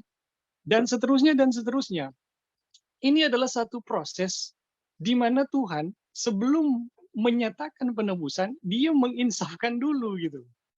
Dan teman-teman, yang terjadi adalah ketika Tuhan menginsafkan Adam dan Hawa, reaksi mereka atau respon mereka terhadap pemeriksaan Tuhan adalah mereka membenarkan diri. Dan hasilnya adalah bukan keselamatan ya, tetapi kutuk yang terjadi. Ini adalah cerita yang bisa membantu kita ya dalam hal ini untuk memahami mengenai apa yang Tuhan telah buat dan kenapa manusia gagal menerima apa yang Tuhan telah buat. Nah, cerita yang kedua adalah cerita tentang pencuri di kayu salib ya, pencuri yang di sebelah kanan Yesus yang ada di salib. Hal yang sama itu terjadi, teman-teman. Kalau kita baca Kerenungan Segala Zaman, Roh menghakimi itu menginsafi pencuri ini. Jadi detik-detik sebelum dia ditelan oleh maut, ada roh Tuhan yang menginsafkan dia, menyadarkan dosa-dosanya. Dan pencuri ini, cerita di dalam Alkitab maupun Roh itu insaf. Dan ketika dia insaf, kemudian dia memohon rahmat Tuhan, hal yang terjadi kepada pencuri adalah, jawabannya adalah, kamu saat ini juga telah bersama-sama dengan aku di Firdaus. Jadi penebusan yang Yesus telah buat itu langsung terjadi saat itu. Padahal Yesus belum mati loh. Yesus belum mati. Tetapi kita tahu bersama bahwa penebusan itu telah terjadi sebelum, jauh ya di kekekalan, sebelum manusia itu jatuh ke dalam dosa, tetapi aktif pada saat manusia itu jatuh di dalam dosa. Jadi siapapun yang ada di dunia ini yang jatuh ke dalam dosa itu bisa memanfaatkan penebusan yang ditetapkan dari sebelum manusia jatuh ya. Jadi pencuri ini ketika diinsafkan oleh Tuhan, kemudian dia insaf ya, dia sadar dan dia terima keadaan berdosanya dan dia rasa pantas untuk menerima hukuman itu. Kemudian dia berpaling kepada rahmat Tuhan, kepada Yesus sebagai juru selamat. Yesus tidak menunda sedikit pun ya, bagaimana dia bisa menerima berkat dan kebenaran dari Tuhan. Nah, teman-teman, dari dua kisah ini kita bisa bandingkan ya, dan kemudian kita bisa tarik. Ketika Tuhan membuat pernyataan, kamu telah ditebus. Kemudian kita bertanya, kenapa kita masih bergumul dengan dosa? Kenapa kita masih ada dosa gitu yang muncul? Jawabannya sebenarnya cuma sangat sederhana. Karena kita ketika diinsafkan oleh Tuhan, kita membenarkan diri. Itu saja jawabannya. Oke, terima kasih untuk kesempatan. Ya, benar sekali, Brother Ebing. Terima kasih untuk masukan. Kita lihat ya, kalau kita terus berada di dalam pemahaman yang salah, ya, buah-buahnya juga keluar. Ya, salah satu yang tadi dibahas oleh Brother Ebing ya, yang kita juga sudah bahas ini, pembenaran oleh perbuatan ini yang kacau balau, lalu menghasilkan, juga sudah dibahas tadi, menghasilkan merasa diri benar ya, atau roh, sering kita bilang roh Farisi ya. Dan kita tahu bahwa roh Farisi ini atau roh merasa diri benar inilah roh yang menyalibkan Kristus ya. Makanya kan semua firman Tuhan ini sinkron. Contoh tadi penjahat sebelah kanan Tuhan Yesus itu ya. Ketika kita melihat kehidupan orang lain di saat kita merasa diri kita lebih benar dengan orang-orang yang berbuat kejahatan atau orang-orang yang terlihat hidupnya penuh celah ya, perselingkuhan, bunuh orang, ya, mabuk-mabukan dan sebagainya, itu kita lihat seakan-akan mereka ini semua sampah ya. Dan bahkan ya mungkin ada anggota gereja yang sombong dan segala macam, itu kita lihat ya. Mereka ini aduh penyakit. Saudara, ayat yang bilang jangan menghakimi itu ada di sini. Di akhir hidup penjahat sebelah kanan itu ya, dengan sungguh dia melihat, wow, benar-benar Tuhan ini yang disalibkan di samping saya ini benar-benar Tuhan ya. Dan dia mengimani, dia menerima Kristus sebagai juru selamat. Oleh sebab itu, ketika dia menerima, ya, Brother Bing bilang tadi apa? Hari ini juga engkau, firman Tuhan tulis, ada bersama-sama dengan aku di Firdaus. Ya, luar biasa, saudara-saudara. Nah, inilah kebenaran yang harus kita lihat. Oke, dari Brother Eric, silakan. Ada tambahan, masukan? Oke, baik, terima kasih, Brother. Ya, silakan. Jadi memang prinsip yang sederhana, bagaimana kita dibenarkan, ini sebenarnya kembali kepada kita ya. Kita sepertinya harus menjadi orang berdosa dulu, baru kita dapat dibenarkan. Artinya dalam pengakuan. Sebelum kita mengakui bahwa kita orang berdosa, ya kita tidak akan bisa dibenarkan. Seperti itu ya. Jadi memang masalah dosa dari orang Farisi adalah mereka tidak mengakui bahwa mereka berdosa. Seperti itu. Itu masalah dasar ya dari orang Farisi, sehingga mereka mencoba terus untuk membenarkan diri atau melakukan kebenaran berdasarkan kekuatan kemanusiaan. Jadi itu bisa dilihat ya dari pengalaman kehidupan kita sehari-hari. Bagaimana sesungguhnya kebenaran ini bisa masuk dan dialami dalam kehidupan kita setiap hari. Nah, ketika mungkin kita mungkin secara sederhana ya, kita dicobai untuk misalnya marah ya. Kemudian kalau kita tidak mengakui ya bahwa kita berdosa ya dalam hal marah itu, nah maka kita akan melakukan itu ya. Karena memang mungkin ada rasionalisasi atau misalnya kita berpikir bahwa oh kita yang benar, seperti itu ya. Tapi ketika kita melihat bahwa kita berdosa ya untuk dosa yang satu itu, maka kita juga bersamaan dengan itu ketika kita melihat bahwa Yesus telah menyelesaikan masalah dosa itu selesai sepertinya. Dan di sana kita tidak akan marah, dan kemudian kita akan mengampuni ya orang akan yang membuat atau menyinggung kita untuk menjadi marah, seperti itu. Ataupun dosa-dosa yang lainnya. Ketika kita menyadari dan mengakui bahwa kita berdosa terhadap hal itu, dan juga di saat bersamaan ada kabar baik yang menyatakan bahwa dosa itu diselesaikan, dan kita akan berada hidup dalam keadaan di mana kita menurut setiap saat, seperti itu. Karena ketika kita melihat kita berdosa, kita lemah, kemudian bersama dengan itu kita melihat kebenaran Kristus di sana, maka kebenaran Kristus menyelesaikan masalah dosa itu, hasilnya kita menurut, saudara-saudara. Ya. Prinsipnya seperti itu. Jadi tidak akan pernah ada penurutan yang sejati, itu akan dihasilkan ya. Kalau kita tidak melihat bahwa kita adalah berdosa, dan kemudian di saat bersamaan kita juga melihat bagaimana Kristus menyelesaikan masalah dosa itu di dalam kita. Dan itu memang apa ya, kalau kita mungkin bahasa yang keren, asik begitu. Sepertinya kita hidup dalam kebenaran itu ya, bahwa kita sesungguhnya sangat gampang ya, sangat mudah untuk menghasilkan kehidupan penurutannya di dalam kebenaran ini. Asalkan kita menyadari dan mengakui bahwa kita adalah orang yang berdosa, seperti itu ya. Ketika kita tidak menyadari dan mengakui bahwa kita adalah orang berdosa, maka kita tidak akan pernah dibenarkan. Ya, tapi bukan dengan itu ada excuse ya, izin bagi kita bikin dosa terus ya. Tidak seperti itu ya. Tapi sesungguhnya kita perlu dituntun pada kesadaran bahwa kita berdosa sehingga kita tidak bisa berbuat apa-apa, dan ada satu kebutuhan bahwa kita membutuhkan kebenaran Kristus ya, yang dijelaskan lewat pekabaran malaikat yang ketiga dalam kehidupan kita.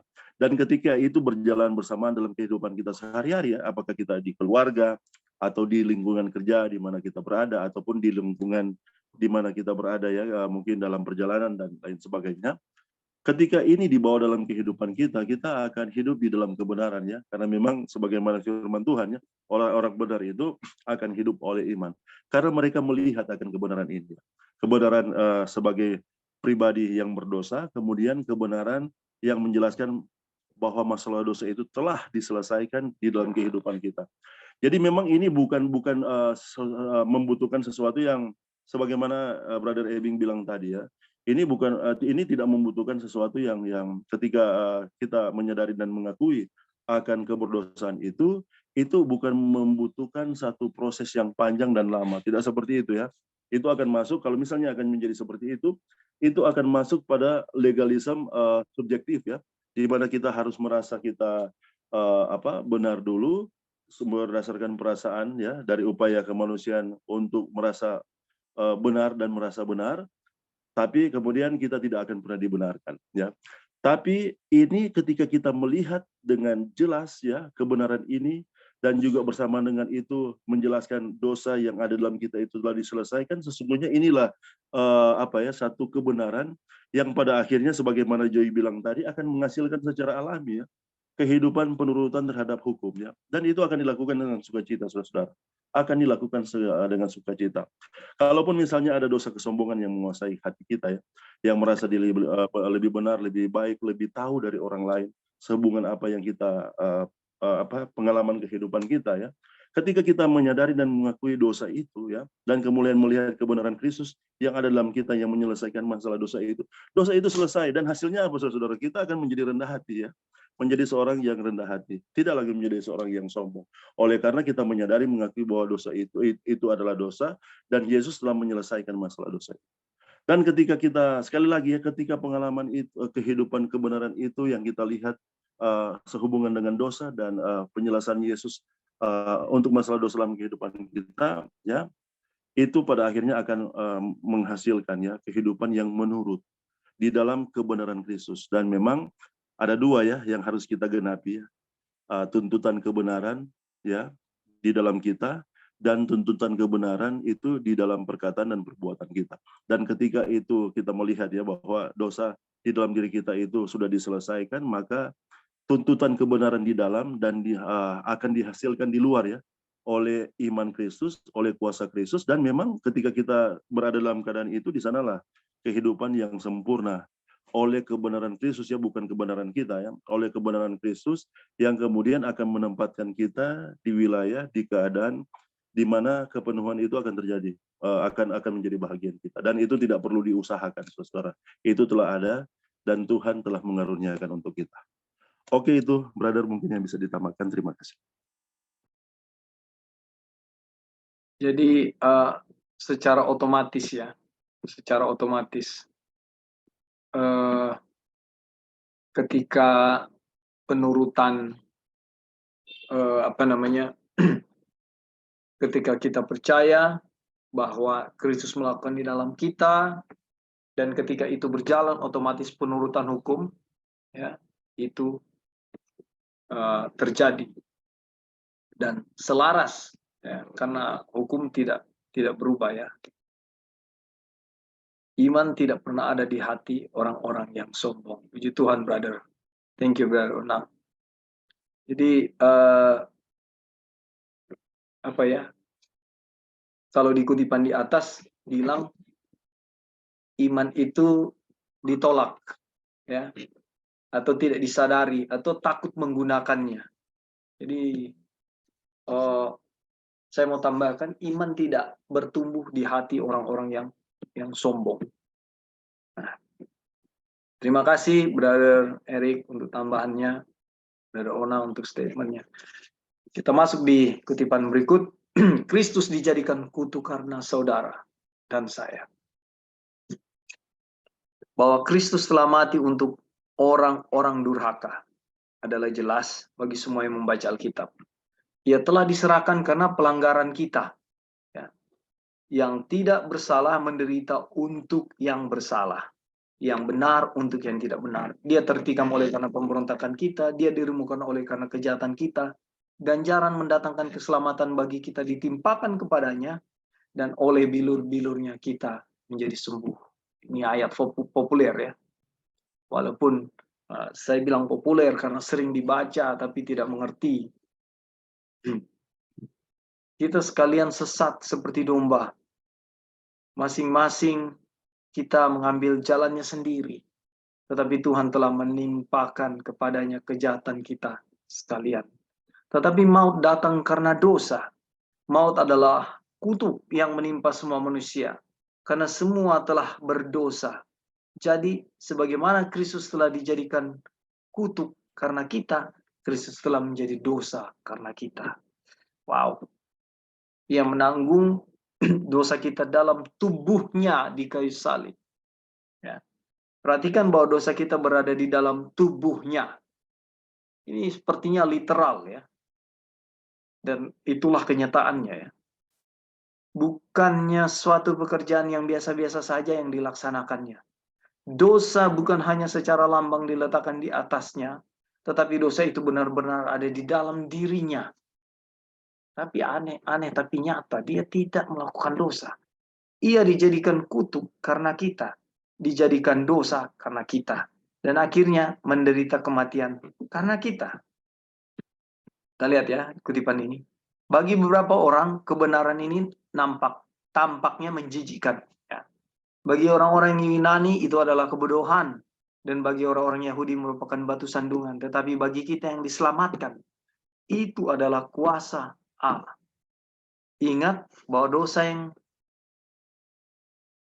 Ingatlah bahwa dosa kita yang ditanggungnya di dalam tubuhnya sendiri, bukan dosanya sendiri. Karena kitab suci yang mengatakan bahwa ia dijadikan dosa karena kita, juga memastikan bahwa ia tidak mengenal dosa. Ini yang saya bilang tadi di atas. Aneh ya. Dosa di dalam dirinya, tapi dia tidak mengenal dosa. Pasal yang sama mengatakan bahwa ia memikul dosa kita di dalam tubuhnya sendiri dengan cermat memberitahu kita bahwa ia tidak berbuat dosa. Artinya, di kutipan-kutipan awal, pertemuan-pertemuan awal bilang kuasa, waktu Yesus bilang bahwa dia akan bangkit pada hari ketiga di mana murid-muridnya tidak mengerti, ya, Iman yang sama itu iman yang diberikan kepada kita, ya, iman yang menjadi bagian kita, kutipan itu, ya. Artinya di dalam tubuh, kalau kita pasangkan, ya, kita sandingkan dengan kutipan yang baru kita baca, di dalam tubuh berdosa kita ini, ya, kita bisa tidak berbuat dosa. Kenapa? Kristus di dalam kita. Kan sama, ceritanya sama. Segala sesuatu sama, dan Tuhan mau kita memiliki karakternya. Tuhan mau kita sama seperti Dia.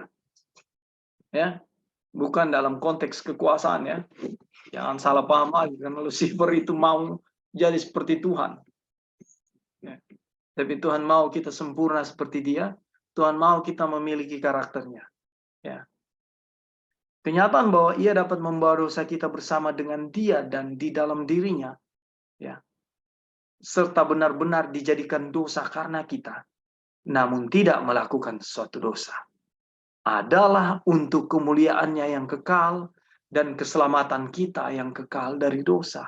Ini alasannya kenapa Dia memikul dosa itu, dosa di dalam tubuhnya, ya, tetapi Dia tidak berdosa.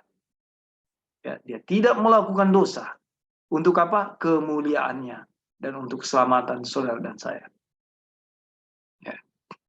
Segenap dosa umat manusia ditanggungkan ke atasnya. Namun tidak ada yang pernah menemukan jejak dosa padanya. Tidak ada dosa yang pernah dinyatakan dalam kehidupannya, walaupun Ia membawa segenap dosa umat manusia bersamanya. Ia menerimanya dan menelannya dengan kuasa kehidupan yang tidak berkesudahan, dan dengan mana Ia menelan maut itu, Ia dapat menanggung dosa, namun tidak ternoda oleh dosa itu. Dengan kehidupan yang ajaib inilah Ia menebus kita. Ia memberikan kehidupannya kepada kita, sehingga kita dapat dibebaskan dan setiap noda dosa yang ada di dalam daging kita. Ya. Kristus dalam hidupnya sebagai manusia, Dia telah mempersembahkan doa dan permohonan dengan ratap tangis dan keluhannya kepada Bapa yang sanggup menyelamatkannya dari maut, dan karena kesalehannya Ia telah didengarkan. Apakah kalau iman Kristus itu kita miliki, kesalehan Kristus itu kita miliki, Bapa tidak akan mendengarkan kita? Ingat, Kristus adalah perantaran kita. Artinya, apapun bagian yang Kristus miliki akan menjadi bagian kita. Kalau kita hidup di dalam tubuh berdosa ini dan kita tidak disanggupkan tidak melakukan dosa, ya, sebagaimana Kristus, itu ya dan amin. Ya. Permasalahan di sini adalah waktunya. Kapan? Apakah kita bertumbuh di dalam iman dan kepercayaan kita? Apakah kita di dalam progres, ya, untuk mencapai kesempurnaan karakter Kristus dengan memiliki imannya? Ini yang menjadi, ya, pertanyaan, menjadi PR buat kita. Tetapi Ia mati, memang benar, tetapi tidak ada orang yang mengambil hidupnya daripadanya. Ya, ya, Ia menyerahkannya supaya Ia dapat mengambilnya kembali. Dia menyerahkannya. Sengatan kematian telah disingkirkan, karena tidak mungkin Ia tetap berada dalam kuasa maut itu. Ya. Mengapakah maut tidak mungkin menahannya? Walaupun Ia sendiri secara sukarela menempatkan dirinya di dalam kekuasaan maut itu. Oleh sebab Ia tidak mengenal dosa. Ia mengambil dosa itu ke atas dirinya, tetapi selamat dari kuasanya. Ia dalam segala hal disamakan dengan saudara-saudaranya. Sama dengan kita. Ia telah dicobai. Ya. Dan karena Ia sendiri tidak dapat melakukan apa-apa atas kemauannya sendiri. Di sini kita lihat, Dia bergantung pada siapa? Ya, Dia tidak berdosa karena Dia bergantung kepada siapa. Ya. ia berdoa kepada Bapa supaya menjaganya agar tidak dikalahkan dan jatuh ke bawah kuasa maut, dan doanya telah didengar. Ini hal yang sama yang menjadi keteladanan buat kita. Jalan siapa yang kita ambil? Jalan kita sendiri atau jalan keteladanan Kristus?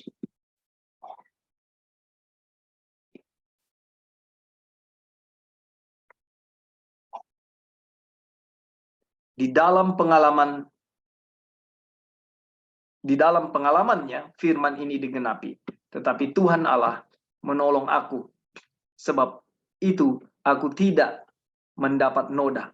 Sebab itu aku meneguhkan hatiku seperti keteguhan gunung batu. Karena aku tahu bahwa aku tidak akan mendapat malu. Dia yang menyatakan aku benar telah dekat. Siapakah yang berani berbantah dengan aku? Yesaya 50 ayat 7 dan 8. Saya selesaikan ini ya. Setelah itu ini kutipan ini paragraf judul terakhir untuk pertemuan kita. Dosa siapakah yang menindasnya? Dan yang mana dia dilepaskan? Bukan dosanya, sebab ia tidak berdosa. Itu adalah dosa Anda dan saya. Dosa kita telah dikalahkan, ditaklukkan. Kita harus bertempur hanya dengan musuh yang sudah dikalahkan. Bila Anda datang kepada Tuhan dalam nama Yesus dan telah menyerahkan diri saudara dan saya kepada kematian dan kehidupannya, sehingga Anda tidak menyandang namanya ya dengan sia-sia. Karena Kristus hidup di dalam diri Anda, di dalam diri saya. Saudara-saudara, Kristus hidup di dalam diri Anda. Ya. Kristus hidup di dalam diri saya. Kita hanya perlu mengingat bahwa setiap dosa telah ada padanya. Ya. Dan tetap padanya. Dan bahwa ia adalah penakluk. Dan Anda akan dapat berkata, syukur bagi Tuhan yang memberi kita kemenangan melalui Tuhan Yesus Kristus. Syukur bagi Tuhan yang dalam Kristus selalu membawa kami di jalan kemenangannya. Dengan perantaran kami, ia menyebarkan keharuman pengenalan akan Bapa di mana-mana. Lihat kalimat ini. Syukur bagi Tuhan yang dalam Kristus selalu membawa. Artinya kita ada dalam satu perjalanan. Ya. Artinya kita dalam satu progres, satu pertumbuhan. Ya. Kita selalu berada di persimpangan. Ya. Antara memilih benar dan yang salah. Tetapi apa? Syukur bagi Tuhan yang dalam Kristus selalu membawa kami, membawa kita, membawa saudara, membawa saya dalam jalan kemenangannya. Syukur bagi Tuhan. Artinya kita dijaga. Kenapa? Kita ada di dalam Kristus. Kristus ada di dalam kita. Oke, saudara-saudara, ini paragraf kita terakhir dan judul kita terakhir untuk pertemuan saat ini. Apakah saudara-saudara ada masukan, ada tambahan sebelum kita tutup? Kita ada 11-12 menit. Ya. Silakan. Ya, Kak. Ya.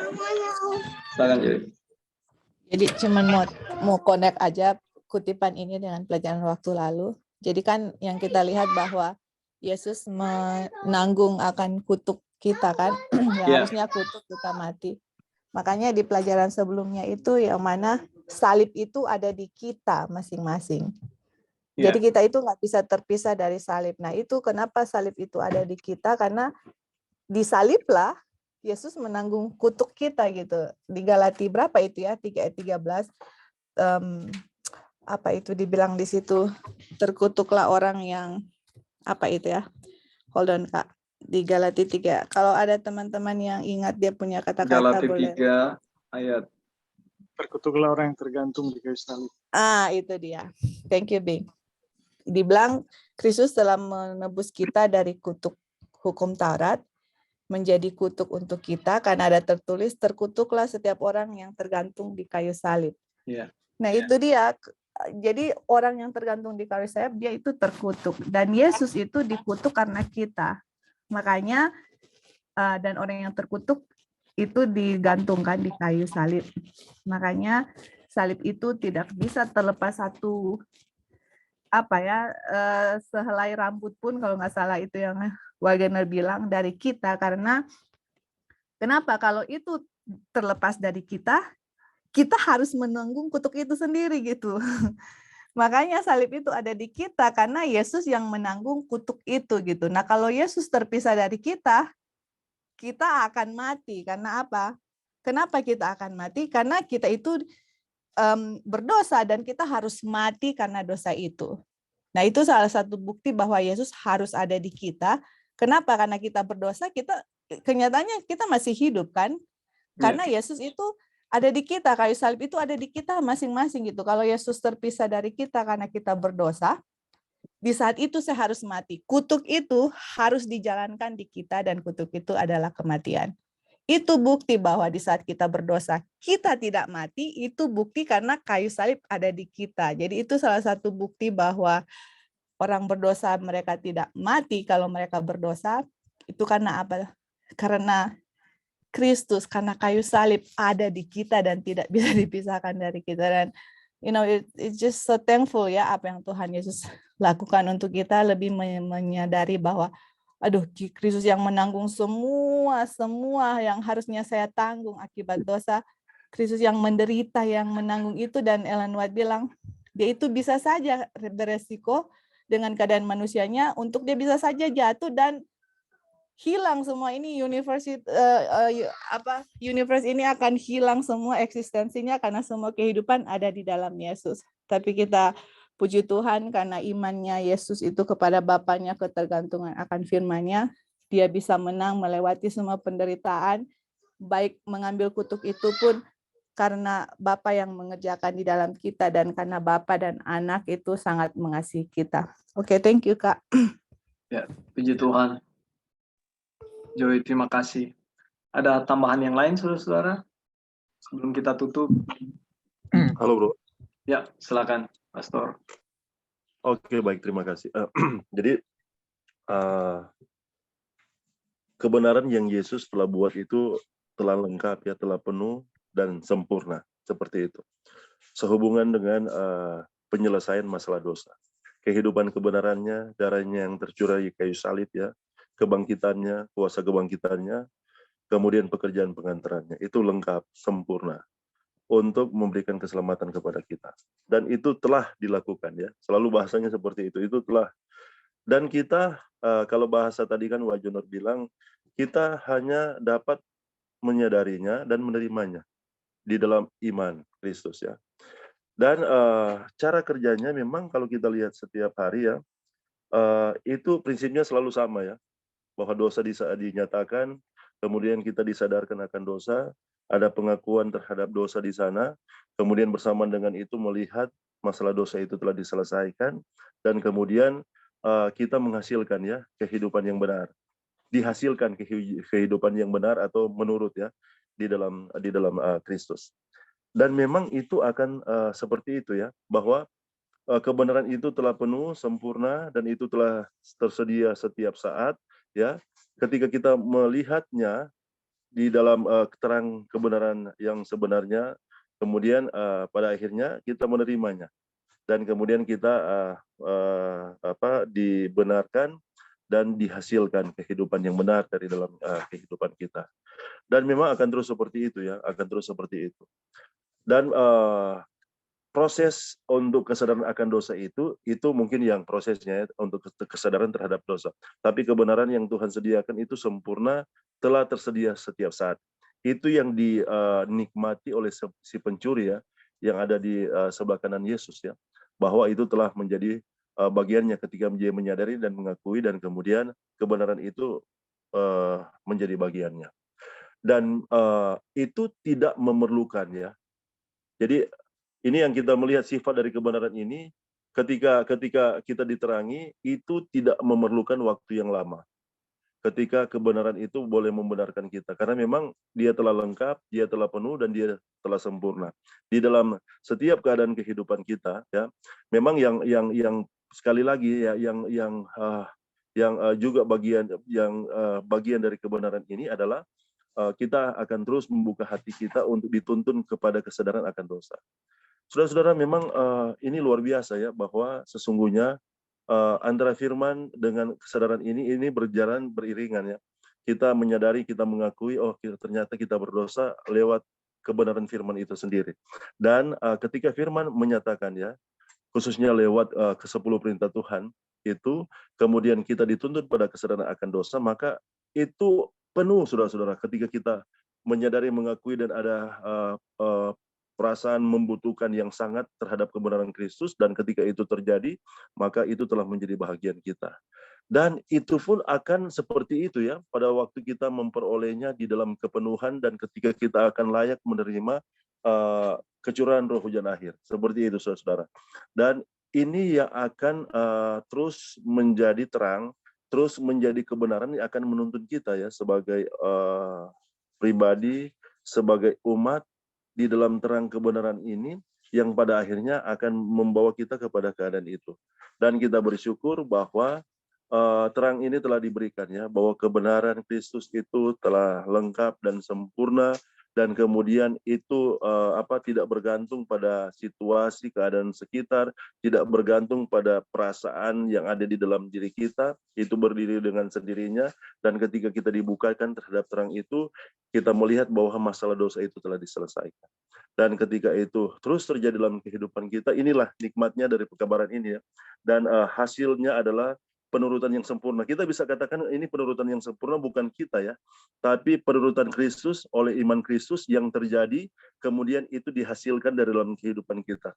Sebagaimana yang tadi kan, bahwa ketika kita menyadari, mengakui bahwa kesombongan itu adalah dosa ya, tapi kita juga melihat bahwa Tuhan menyelesaikan masalah dosa itu di dalam diri kita, dan kemudian hasilnya kita akan dihasilkan oleh kebenaran Kristus itu, oleh penurutan Kristus, oleh iman Kristus, kita akan dihasilkan kehidupan yang rendah hati. Begitu juga dengan dosa yang lain ya. Ketika kita menyadari dan mengakui, maka dia akan dihasilkan oleh kebenaran Kristus itu sesuatu hal yang sifatnya bertentangan dengan dosa, yaitu adalah sifat kebenaran Kristus yang dihasilkan dari dalam kehidupan kita. Oke, mungkin itu bro yang bisa ditambahkan untuk bagian ini. Terima kasih untuk kesempatan. Terima kasih Pendeta Erik sudah kasih tambahannya. Jadi biarlah apa yang kita sudah dengar ya, masukan, bacaan ini akan menolong menjadi kekuatan buat kita semua. Ya, masih ada yang mau kasih tambahan 1-2 menit? Silakan. Ya. Baik, terima kasih. Ya. Jadi teman-teman, ini kita mendengarkan ini sangat indah ya, pernyataan Wagoner dalam kutipan-kutipan yang barusan kita baca. Yang pertama yang kita bisa bilang adalah, sekiranya kita memahami pernyataan-pernyataan ini, maka kita bisa pastikan tidak ada yang namanya dosa kesayangan. Ya, di mana dosa itu sepertinya terlalu kuat. Tidak ada sebenarnya. Yang disebut dosa kesayangan atau ada dosa yang kita rasakan sepertinya terlalu kuat, sebenarnya dosa itu bukan terlalu kuat, tapi kita membenarkan dosa itu atau kita tidak mengakui dosa itu sebagai dosa.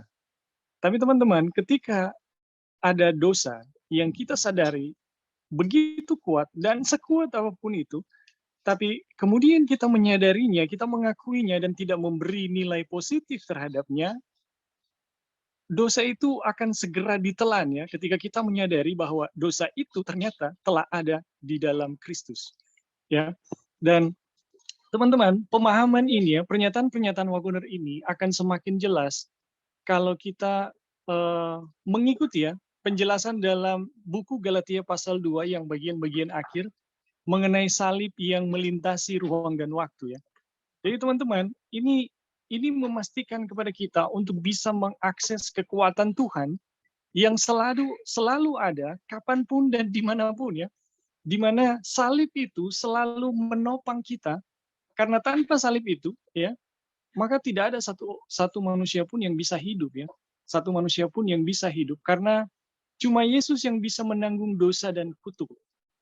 kalau manusia menanggung dosa dan kutuk dan dibiarkan Tuhan menanggungnya, maka yang terjadi adalah manusia itu akan lenyap ya eksistensinya. Tetapi hanya Yesus yang bisa. Itulah sebabnya teman-teman, kenapa kita berdosa namun masih hidup, itu membuktikan bahwa Yesus itu tidak pernah terpisah dengan kita. Yesus yang tersalib itu tidak pernah dipisahkan sedikitnya dengan kita. Dengan menyadari hal ini, teman-teman, kemudian kita menyadari bahwa setiap dosa yang begitu kuat itu ada di dalam dirinya, maka yang terjadi adalah kita akan menerima pembenaran ya, kelepasan dari dosa. Ini saya bisa apa ya, saksikan sedikit ya bahwa ini betul-betul sangat kuat ya teman-teman. Ini bukan teori ya, ini bukan teori. Salah satu kenyataan yang saya alami adalah teman-teman mungkin sudah yang lain ya sudah mendengarkan. Tapi saya mau saksikan yang barusan kita mengalami sakit ya di operasi dan kemudian ada asam lambung ya, asam lambung atau sakit mah. Nah, itu saya merasakan itu tersiksanya luar biasa, seperti orang yang diiris hidup-hidup ya. Itu sangat sangat menderita.